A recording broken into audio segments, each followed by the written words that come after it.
కార్మికులు అని చెప్పుకోవడం కార్మికులమే. అది మా పరిస్థితి. అప్పుడు డిసైడ్ అయ్యాను.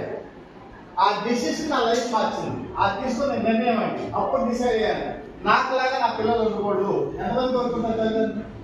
నాకంటే నేను పిల్లలు బాగుండాలని కోరుకోరా? కోరుకోరా?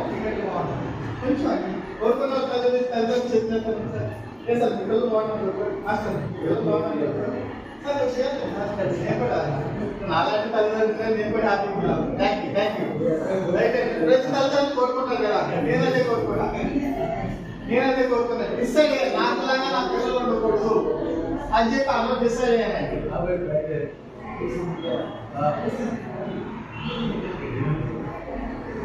ఇంకా మాట్లాడుకోవాలా? ఒక 10 minutes కరెక్ట్ గా సార్ చెప్పేది మనస్ఫూర్తిగా ఏమంటే 10 minutes అర్థం చేసుకోండి. 10 minutes నా time, just 10 minutes. Okay right. And ఆ రోజులో డిసైడ్ అయ్యారు, నాకులాగా నా పిల్లలు ఉండకూడదు. ఆ నిర్ణయం నా లైఫ్ మార్చిందండి. Conductor job హ్యాపీనే.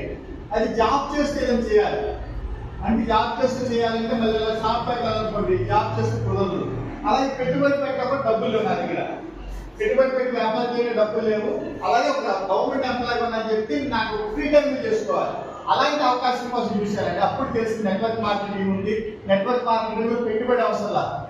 ఓకే, రెండోది ఏంటంటే మనకున్న ఫ్రీ టైం చేసుకోవచ్చు. నెట్వర్క్ మార్కెటింగ్ దగ్గర 3 టీలు కావాలండి. అది నీకు టీ తాగాలి జనరల్గా, మధ్యాహ్నం టీ తాగుతారు కదా లేచిన తర్వాత, సాయంత్రం జనరల్గా లెట్స్ 3 టీలు కావాలి జనరల్గా. అక్కడ బయట 3 టీలు కావాలి, వెస్టర్న్ బిజినెస్ చేసే కూడా 3 టీలు కావాలండి. ఒక టీ ఏంటంటే ఇప్పుడు ఏం మాట్లాడుతున్నాం కదా, టంగు, ఒక టీ టంగు. ఓకే, ఒక టీ టంగు పెట్టాలి. రెండో టీ మీరందరూ వచ్చారు, టైం పెట్టి వచ్చారు, అవునా? మీరందరూ ఇవాళ ఇక్కడ రాలేదని ఏదో పని చేస్తా లేదా? ఈ రోజు ఇక్కడ రాకపోతే ఇదే టైం ఏదో